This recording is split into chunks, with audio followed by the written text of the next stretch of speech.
Hello viewers, तो आप सभी का फिर से स्वागत है मेरे YouTube channel AR voice over में। तो आज मैं फिर से ले आया हूँ कारपेट एसेसन का एक नया एपिसोड। तो चलिए वीडियो को शुरू करते हैं। तो एपिसोड की शुरुआत में हमें रात का सीन दिखाया जाता है एक जंगल में, जहाँ पे लू किंगनिंग भाग रही होती है ऑफिसर से बचकर और एक पेड़ पर सहारा लेती है। फिर उसके आगे वो एक रास्ता चुनती है और वहां जाती है, पर उसके सामने एक आदमी आके उसे रोक देता है और बोलता है, लियो किंगनिंग तुम कहाँ जा रही हो? ये रास्ता कैपिटल की तरफ नहीं जाता है। लियो किंगनिंग उस आदमी को देखकर बोलती है, मेरे पीछे अभी भी रॉयल गार्ड्स पड़े हुए हैं, तो मैं कैपिटल में जाने की कैसे सोच सकती हूँ? वो आदमी बोलता है, मैंने सुना है जुगो फेंग से कि तुम्हें 20 तलिस्मान मिल गया है, लाओ वो मुझे दो। ये सुनने के बाद लियो किंगनिंग के चेहरे का एक्सप्रेशन बदल जाता है। वो 20 तलिस्मान निकाल के अपने हाथ में लेती है, उसे देखती है। उसे ऐसा लग रहा था कि वो देना नहीं चाहती, फिर भी उस आदमी को 20 तलिस्मान दे देती है। वह आदमी उस 20 तलिस्मान को कैच करता है और देखकर उसे हंसने लगता है। और यहाँ लियो किंगनिंग अपने हाथ में हथियार तैयार रखती है कि ताकि वो उस पर हमला कर सके। वो आदमी 20 तलिस्मान को बड़े गौर से देखता है और फिर बोलता है, ये तो नकली है। यह सुनकर लियो किंगनिंग भी शॉक हो जाती है, क्या? फिर वो आदमी उस 20 तलिस्मान को जमीन में फेंक देता है, जिसके कारण वह टूट जाता है और बोलता है, 20 तलिस्मान तलवार के मार से भी नहीं टूटता, ये देखो कितनी आसानी से टूट गया, इसका मतलब ये नकली है। तब लियो किंगनिंग को समझ में आता है, यानी कि उसके सेन ने नकली 20 तलिस्मान दिया था। फिर यहाँ से हमें शहर का सीन दिखाया जाता है, जहाँ पर एक आदमी सबको जल्दी सोने और सुबह उठकर एक्सरसाइज करने के लिए अनाउंसमेंट कर रहा था। फिर उसे लगता है कि उसके पीछे कोई है। वो पीछे मुड़कर देखता है तो उसे कोई नहीं मिलता, तो वहां से चला जाता है। पर हमें दिखाया जाता है वहां पर एक असैसिन रहता है जो पास में एक घर में घुस जाता है। और सुबह का सीन दिखाया जाता है, जब सुबह हो जाती है तो वो असैसिन वहां से चला जाता है। फिर यहाँ से सुबह दिखाया जाता है मार्केट का सीन, जहां पर 3 ऑफिसर बैठ के बात कर रहे होते हैं। उनमें से पहला पूछता है कि आज इतनी रॉयल गार्ड यहाँ क्यों घूम रहे हैं? तब दूसरा ऑफिसर बोलता है, मैंने सुना है ये सब लोग 20 तलिस्मान को ढूंढ रहे हैं, वही 20 तलिस्मान जिसे कहा जाता है कि उसके अंदर दुनिया के सबसे स्ट्रॉन्गेस्ट वेपन का राज छुपा हुआ है। तभी तीसरा ऑफिसर बोलता है, तुम दोनों शांत रहो, ये रॉयल ऑफिस का मामला है, इसे बाहर डिस्कस मत करो। अभी वो तीनों शांत बैठे ही थे कि वहां पर एक आदमी आता है चिल्लाते हुए। दरअसल वो रात वाला ही आदमी होता है। वो बोलता है, वहां आग लग गई है। तो वो अफसर पूछता है, कहाँ पे? तो वो आदमी बोलता है, ली मैंशन में आग लग गई है। फिर हमें यहाँ से ली मैंशन का सीन दिखाया जाता है, जो पूरी तरह जल चुका होता है और उसके गेट पर 2 ऑफिसर खड़े होते हैं और खूब सारे लोग आपस में ही कुछ बात कर रहे होते हैं। और वहां पे हमें दिखाया जाता है उसी आदमी को जो ऑफिसर को बता रहा होता है कि दरअसल मेरा घर यहाँ से ज़्यादा दूर नहीं है और मैंने यहाँ पे सबसे पहले आग लगे हुए देखा और यहाँ इतनी ज्यादा आग लगी थी कि कोई भी इसके पास जाने की कोशिश नहीं किया। जब ऑफिसर उससे पूछताछ कर रहा होता है, तभी वहां पर एक आदमी उसे बुलाता है और उसका जो आदमी जो अंदर चेकअप के लिए गया था वो बाहर आता है। तो ऑफिसर उस आदमी को बोलता है, तुम यहाँ से जा सकते हो। तो जो ऑफिसर अंदर चेकअप के लिए गया था वो उसके कान में आकर बोलता है कि अंदर सभी लोग मर चुके हैं। यह सुनकर उस ऑफिसर को झटका लगता है और वो अपने ऑफिसर से बोलता है, जाओ और जाके हायर ऑप्स को इन्फॉर्म करो। और अपने दूसरे ऑफिसर से बोलता है, जाओ और जाके यहाँ जितने भी लोग थे उन सबकी खबर निकालो। और वो जाता है गेट के पास और गेट के खड़े 2 ऑफिसर को बोलता है, किसी को भी बिना इजाजत अंदर आने और अंदर से बाहर जाने मत देना। तो यहाँ से अब हम मिस वेन का शॉप का सीन दिखाया जाता है, जहाँ पर मिस वेन बैठ के कुछ काम कर रही होती है। तभी वहां पर शेन आता है। शेन को देखने के बाद मिस वेन उससे पूछती, तो बताओ क्या फिर से तुम फ्लावर बोर्ड जाना पसंद करोगे? तो शेन बोलता है, बिल्कुल नहीं।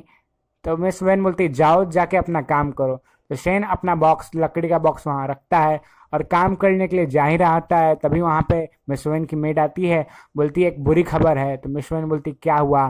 तो बोलती, आपके ग्रैंडफादर को हार्ट अटैक आया है। ये सुनने के बाद मिस वेन वहां से उठ जाती है और पूछती है, क्या हुआ है मेरे ग्रैंडफादर को? मिस वेन वहां से उठकर चली जाती है अपने ग्रैंडफादर को देखने के लिए, पर जाने से पहले वो शेन से बोलती है, शेन आज के लिए दुकान बंद रहेगा। फिर हमें यहाँ से एक अगला सीन दिखाया जाता है, जहाँ पर शेन अकेले ही रोड पर जा रहा होता है। तभी उसके सामने कैप्टन लिन और उनके साथ कुछ ऑफिसर होते हैं जो किसी एक आदमी के डेड बॉडी को लेकर जा रहे होते हैं। सेन उसे देखता है और वो सेन को देखता है, दोनों एक दूसरे को ग्रीट करते हैं। फिर सेन पूछता है आखिर यहाँ पे क्या हो रहा है। तो कैप्टन लेन बोलते हैं ये बात है ली मैंशन की। ली मैंशन में आग लग गई जिसके कारण उसके अंदर सभी लोग मारे गए।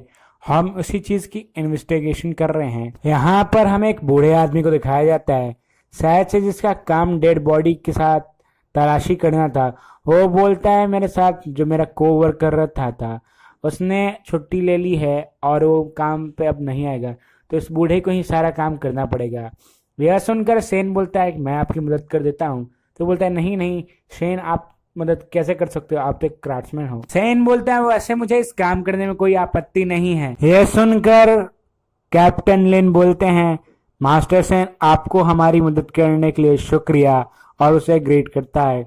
और वो बूढ़ा आदमी भी सेन को ग्रेट करता है और उसके बदले में सेन भी उन सबको ग्रेट करता है और अंदर जाते हैं सब इन्वेस्टिगेशन को आगे बढ़ाने के लिए। फिर हमें शेन और कैप्टन लिन को दिखाया जाता है जो बाहर बैठ के इंतजार कर रहे थे। तभी गेट खुलता है और वो बूढ़ा आदमी बाहर आता है। यह देखकर कैप्टन लिन सबसे पहले उसके पास जाता है और पूछता है क्या सबूत मिला। तो बोलता है सारे सबूत मिटा दिए गए हैं और 11 के 11 मेंबर सभी के सब मारे गए, पर वो सब जलने से मरे हैं बात तो पक्की है, लेकिन उन सब पर तलवार से हमला किया गया है, यानी कि उन्हें मारने वाला कोई पहले उन्हें मारा है फिर उन्हें जलाया गया है। तभी शेन बोलता है इसका मतलब सिंपल ये बात हुई कि इस सबको मारने वाला इनके घर के हर हिस्से को बहुत अच्छे से जानता होगा। इसका मतलब इन्हें मारने वाला कोई इनका अपना ही दोस्त साथी हो सकता है। तभी कैप्टन लिन बोलता है तो मैं इसकी अच्छे से जांच करूंगा और पता करूंगा कि ली मेंशन ने किसी आदमी को इस दिन ऑफेंड नहीं किया था कि नहीं। इस पर सेन कुछ सोचने लगा। तभी वो बूढ़ा आदमी बोलता है ऐसा ही सेम केस 6 महीना पहले घटा था 2 जगह पर, जहाँ पूरे पूरे फैमिली मेंबर मारे गए थे और फिर उनके बॉडी को आग लगा दिया गया था।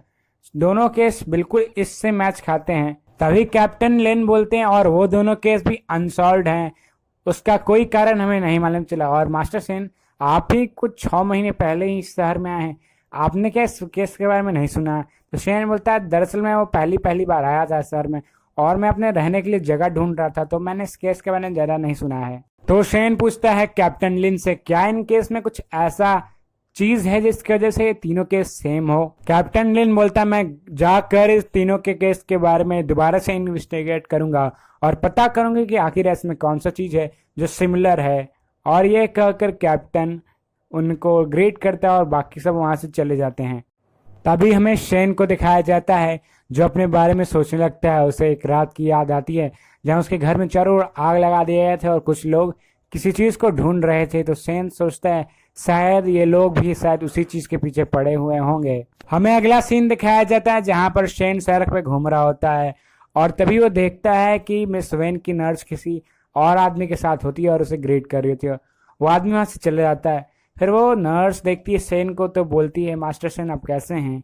तो सेन बोलता है मैं तो ठीक हूँ। फिर बोलता आखिर मिस वेन के ग्रैंडफादर को क्या हुआ था। बोलता आपने ली मैंशन के बारे में सुना। ली रैन और मिस्टर वेन आपस में बहुत अच्छे दोस्त थे, इसलिए उनके मौत की खबर से उन्हें बहुत बड़ा झटका लगा और वो भी इलाज कर रहे हैं अपने आप का, और इसी कारण से शॉप कुछ दिन और बंद रहेगा। तो सेन बोलता है इसका मतलब मुझे जाना पड़ेगा एक बार ग्रैंड मास्टर से मिलने, पर क्या आप तुम मुझे बता सकती हो वो आदमी कौन था। तो वो बोलती है उसकी मेड कि वो आदमी मिस्टर वेन द्वारा बुलाया गया था। वो किसी सेक्ट में वॉरियर है और उसे गार्ड के लिए बुलाया गया है ताकि मिस वेन को कोई हार्म न पहुंचा सके। इस पर सेन कुछ सोचने लगता है और तभी हमें एक रात का सीन दिखाया जाता है जहां पर एक ऑफिसर किसी से डर के मारे भाग रहा होता है और वो एक कोने में पहुंच जाता है। उसके आगे जाने का कोई रास्ता नहीं होता। फिर वो पीछे मुड़ के देखता है तो उसे कोई मार देता है और यहाँ से हमें रात को दिखाई जाती है कि फिर से आग लगती है। लोग पानी के लिए चिल्ला रहे थे पर पानी नहीं होने के कारण आग पूरा चीज सब कुछ जला देती है। अब हमें यहाँ से सुबह का सीन दिखाया जाता है जहाँ पे वही बूढ़ा आदमी अपने हाथ में एक बास्केट लिए वहां से जा रहा होता है। तभी वहां सेन दौड़ते दौड़ते आ जाता है। तो वो बूढ़ा आदमी बोलता है सेन कैसे हो आप। तो सेन बोलता है मैं तो ठीक हूँ। बोलता आप इतने सुबह सुबह कहाँ दौड़ के जा रहे थे। बोलता है अरे मैं उस अपने मेरे घर में जो एक सुअर आ जाता है रोज, मैं उसी के पीछे दौड़ रहा था।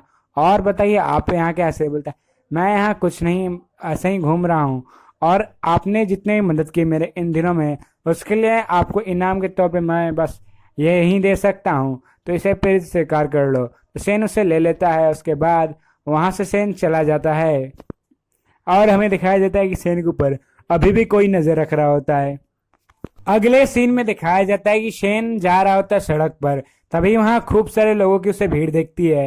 वो वहां जाता है तो उसे पता चलता है कि ये शी मैंसन है, जो उसी तरह ली मैंसन की तरह जल के खत्म हो गया, और इस बार एक ऑफिसर की भी डेथ हो गई है। अभी सेन यहाँ पर था ही, तभी दिखाया जाता है कि वहां पे वो लेडी ऑफिसर भी आ जाती है और वो देखती है कि शेन भी वहां पर मौजूद है, तो उसे कुछ और ही लगता है। फिर हमें शी फैमिली का सीन दिखाया जाता है, उसके घर को दिखाया जाता है जो पूरी तरह से जल चुका होता है, और वहां पर शेन का उल्लू किसी कबूतर से बात कर रहा होता है। तो शेन बोलता है, मेरे उल्लू, तुम गुटरगु तुम भी करते हो पर तुम कबूतर नहीं हो, चलो मेरे साथ वापस चलो।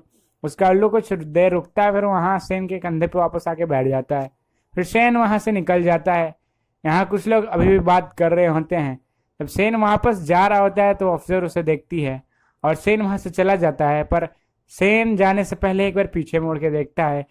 इससे हम लोग कह सकते हैं कि शेन को पता है कि ऑफिसर उसका पीछा कर रही है। फिर हमें यहाँ से रॉयल ऑफिस का सीन दिखाया जाता है, जहां पर एक ऑफिसर अपने जनरल को सारे न्यूज बता रहा होता है। उसका जनरल भी सर पकड़ लेता है जब सुनता है कि सी मैंशन भी खत्म हो गया, और उसे ये भी नहीं मालूम चला अभी तक कि लू किंगनिंग कहाँ भाग के गई है। तभी वहां पर आ जाती है लेडी ऑफिसर, जो आते ही पूछती है अपने भाई से, क्या तुमने शी मैंशन के बारे में सुना? उसका जो भाई होता है वो भी जवाब देता है, हाँ मैंने सुना है इसके बारे में। वो बोलती है, मेरा मानना है कि इन सबके पीछे सेन है। तो उसका भाई पूछता है, तुम्हें ऐसा क्यों लगता है, तुम उस लड़की के पीछे क्यों पड़ी हुई हो? तो मू झाओ क्विंग बोलती है, दरअसल मैंने सुना कि शेन ने ली मैंशन और शी मैंशन में एक बार गया था और उन्हें कुछ बनाने में भी मदद की थी, और मुझे लगता है वो बहुत अच्छे से जानता होगा ली मैंशन और शी मैंशन के बारे में। इसी का फायदा उठा के उसने उन सबको मार दिया। इस बार तो ये सुनकर उसका भाई भी खड़ा हो जाता है। फिर मू झाओ क्विंग से बोलता है, लेकिन इसके लिए तुम्हें सबूत होना चाहिए, और उस बॉडी पर बहुत सारे चोटों के निशान है, तलवार से या फिर खंजर से, तो तुम कैसे बोल सकती हो कि ये शेन ही है? तो मू झाओ क्विंग बोलती है, मैंने एक बार शेन की बॉडी चेक की, उस पर बहुत सारे मार्क है, और ऐसे मार्क सिर्फ उसके बॉडी पे आ सकता है जो तलवार बहुत सालों से प्रैक्टिस कर रहा हो, यानी कि शेन तलवारबाजी में बहुत माहिर है। तभी वहां पर एक ऑफिसर दौड़ के आता है और दोनों को ग्रीट करता है और बताता है, जेजू सिटी से यंजाओ सिटी जाने में 2 घंटा लगता है नॉर्मल स्पीड में, पर कोई अगर तेजी जाए तो वो सिर्फ 1.5 घंटे में पहुंच सकता है। यह सुनकर वो लेडी कमांडर बोलती है, कल शेन हमारे नजर से आधे घंटे के लिए दूर हो गया था, और इस आधे घंटे में वो ली मैंशन गया और वहां के सभी लोगों को मार दिया। यह सुनकर उसका भाई बोलता है, इससे हम कह सकते हैं शेन बहुत सस्पिशियस है, पर बिना सबूत के हम उसे पकड़ तो नहीं सकते। पर लेडी कमांडर बोलती है, लेकिन मैं किसी खूनी को ऐसे खुला घूमने नहीं दे सकती, और यह कहकर वो चली जाती है शेन के पीछे। फिर हमें यहाँ से शेन को दिखाया जाता है, जो कुछ सोचकर चल रहा था पैदल अपने घर की तरफ, और हमें मालूम चलता है शेन सोच रहा था जब वो ऑफिसर उस पर नजर रखती है और उसके बाद वहां से चली जाती है तो उसका उल्लू उसे कुछ देता है। शेन जब उसे ध्यान से देखता है तो उसे मालूम चलता है ये ब्लू बुल तलिस्मान है, यानी कि ये भी एक 20 तलिस्मान ही है, पर वो पहले वाले से अलग है। शेन सोचता है कि शी फैमिली और ली फैमिली का अचानक से मिट जाना और शी फैमिली के घर से हमें ब्लू बुल तालिस्मान मिलना, इसका मतलब कोई तालिस्मान को ढूंढ रहा है। ये सोचते सोचते शेन पहुंच जाता है अपने घर के सामने, पर वो अंदर जाने से पहले रुक जाता है, क्योंकि उसे ऐसा लगता है कि शायद उसके घर में उससे पहले कोई यहाँ आया है और उसके घर की तलाशी ली है। फिर शेन दरवाजा खोलकर अंदर देखता है और आसपास एक बार नजर घुमाता है, और उसे मालूम चल जाता है कि सचमुच यहाँ कोई आया था, इसलिए वो बिल्कुल चौंकाना हो जाता है, लड़ने के लिए तैयार। तो हमारी स्टोरी आज यहीं खत्म होती है। मिलते हैं अगले एपिसोड में।